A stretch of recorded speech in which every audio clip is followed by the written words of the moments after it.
What's going on, everybody? Nick from the Sound Coop here, and I'm pretty excited for today's video. I got 5 beautiful guitars to show off, and for full disclosure, these guitars are all made by a good buddy of mine, Matt.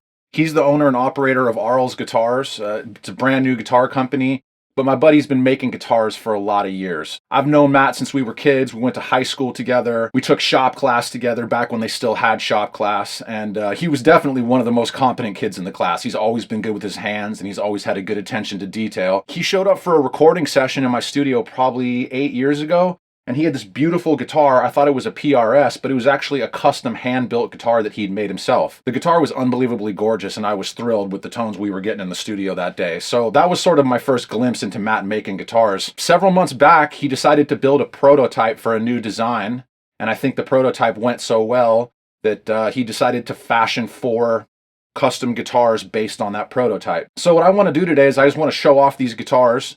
Matt and I already made a video kind of showing off some of the sounds and going through all the specs. I'm going to put a link for those videos down in the description. Also, if you're liking the video, shoot me a like and subscribe. It really helps out a lot. I super appreciate it.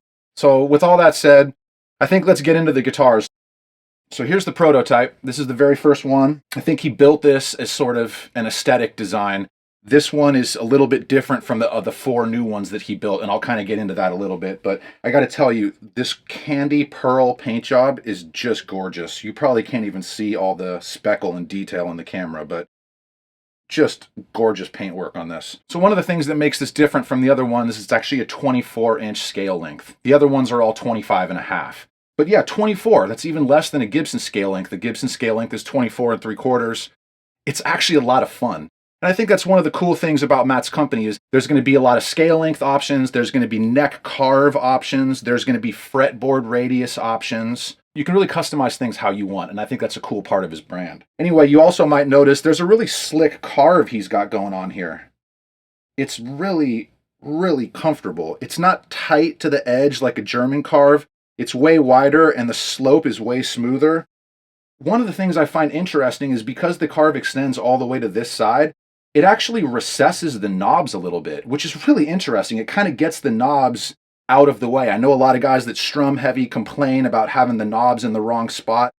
It sort of drops the knobs down enough where they're really no longer a problem. So he's kind of taken the aesthetic design of this and ported it into a new set of guitars. So I think let me set this one aside and let's just go through the 4 guitars. And then I want to kind of talk about what makes these guitars different from other guitars that I own and other guitars in general. All 4 of the guitars he built have unique characteristics in terms of pickup configurations and electronics, but they all have some similar things that make them a little bit different from other guitars. So let me just show off the guitars real quick and then we'll get into all those details. All right, so I'm going to start off with this one because just this Pelham Blue is something else. Absolutely gorgeous. We got a set of Lawler P90 pickups in here. They all have the sort of 4 knob configuration, 2 volume, 2 tone, so everything can be adjusted separately. All the guitars also have this sweet little 9-volt powered boost switch right here.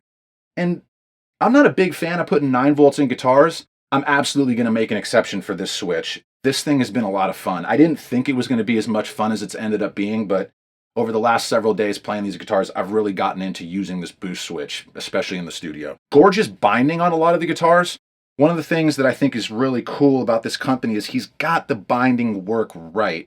Too many times I've gotten guitars from an American company that we all know that does a lot of binding on their guitars, and the edges of the binding tend to be real not fun to play, and they take a long time to break in. These feel beautifully smooth. So I just got to say, across the board, both on the front and back of the guitars, the binding work is nothing short of exquisite. So anyway, this one's got a beautiful flamed roasted maple neck. Pretty amazing. Let me show off a couple of the other ones here. Gold top. It's kind of hard to go wrong with the gold top. I really like this one too. It's got a cool pickup configuration. We got a Fralintron here. And this one's a Fralin split bridge. It's basically like a P90 style Telecaster pickup. Pretty cool. I really love the 2-tone headstock. It's like half the body paint and then the other half is the wood. So this is like a roasted or a torrefied maple neck. Really nice browns. And I just love the contrast between the gold and the brown. It just unbelievable looking. And again, like it's like a candy apple gold. I don't know if apple is the right word, but it's like a candy. It's got some sparkle in there. Really beautiful. Nice work. All right, let's check out another one. We got a burgundy with the Duesenberg bridge. Holy smokes. This one is something else. Again, the binding work is just beautiful. This one's just got front binding, but I really like it. This one's got a rock maple neck.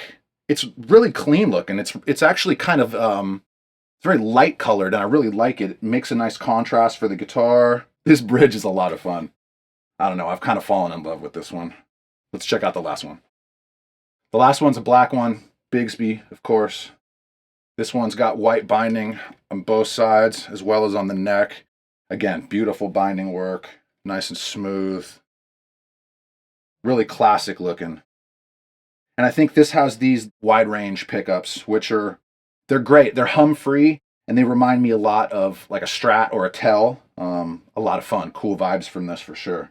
So now that you've seen all the guitars, I think I just want to kind of get into what are the differences between a guitar like this and typical other boutique electric guitars that you might see out there. There's some significant differences, and I do think they make for a pretty cool instrument. So let's get into that.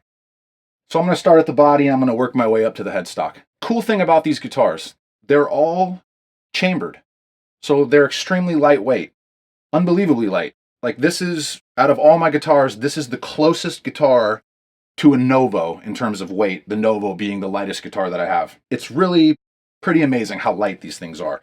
And they also have a pretty nice balance. They really feel like sometimes when you get a light body guitar that's chambered, it just becomes neck heavy. And this thing still has a nice center weight balance, which is really great. Also sticking with the body, this Carve is just beautiful.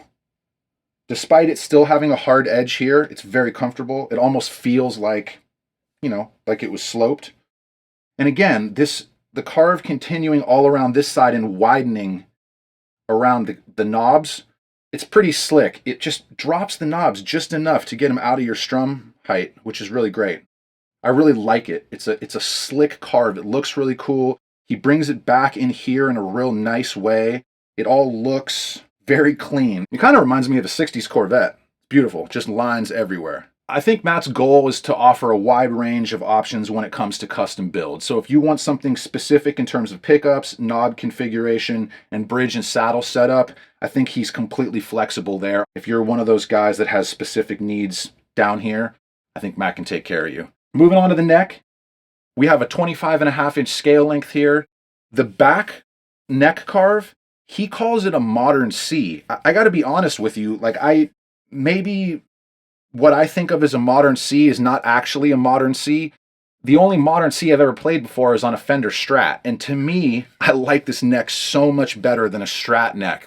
One of the things that I learned when I got my Novo was I actually prefer a thicker neck. I got the chunky C on that. I completely fell in love. I got a Mulecaster shortly after that. That has a pretty thick neck. I really like that. This is not a thick neck. It's a much thinner neck.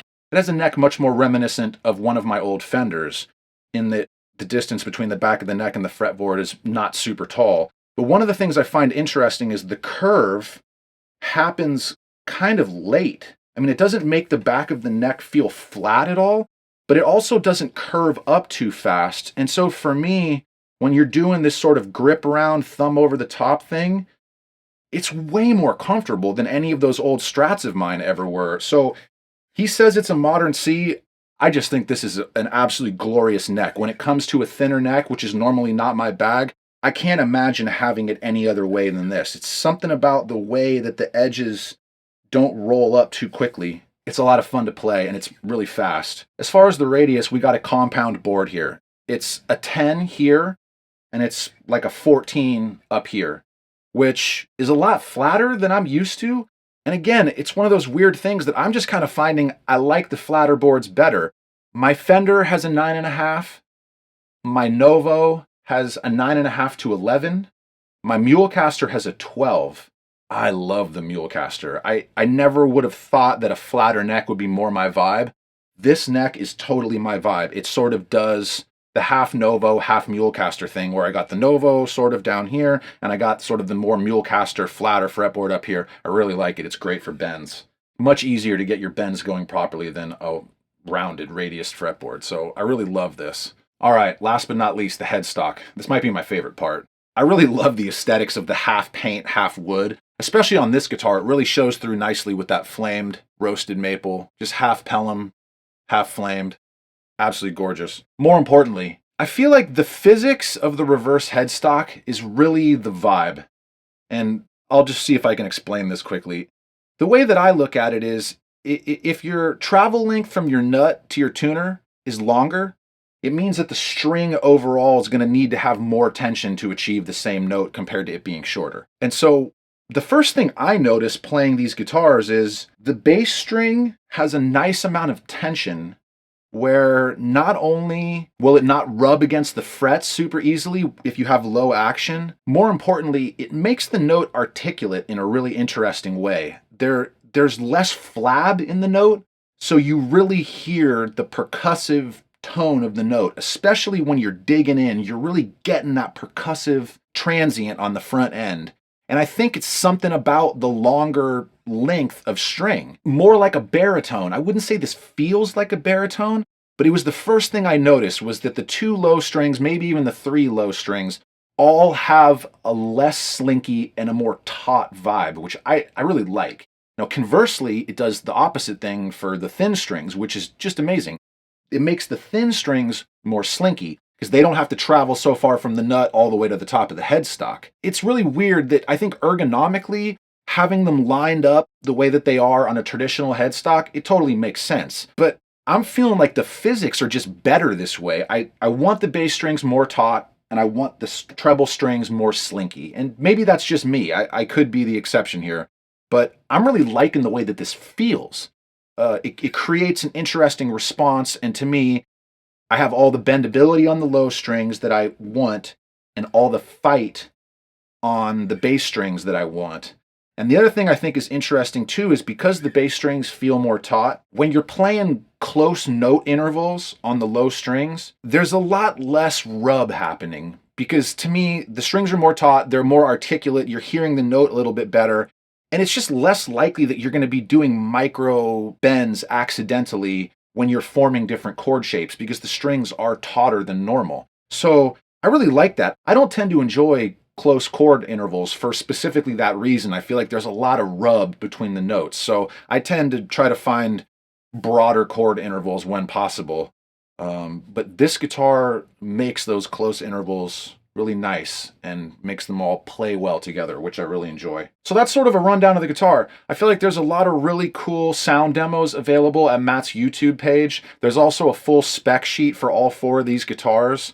I think Matt is officially taking custom orders if you're really liking the vibe and you want to get something specific.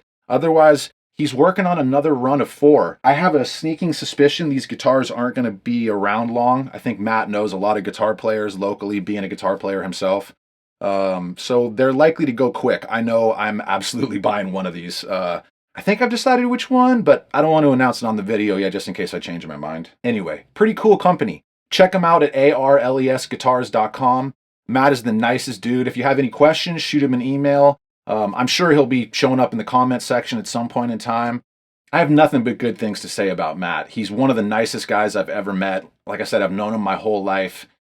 When a friend approaches you and you're a guitar player and they say, hey, I'm thinking about building a guitar, under normal circumstances, I'd be pretty nervous about that. But Matt is definitely the guy. I know he's been doing it long enough that he knows what he's doing, but he's also the kind of guy that's creative enough to have the aesthetic necessary to design something like this while having the attention to detail that's necessary to build something as intricate as an instrument. So I don't know. I think he's going to have a lot of success. This is really an amazing set of guitars, and it's been nothing but pure joy just getting to know these things over the last several days. So anyway, let me see if I can come up with a little something as a play out here, and I'll show you guys some quick tones. But go to Matt's YouTube page for the real deal, and I'll see you guys all again soon. Shoot me a like and subscribe if you liked the video. Appreciate it. Bye.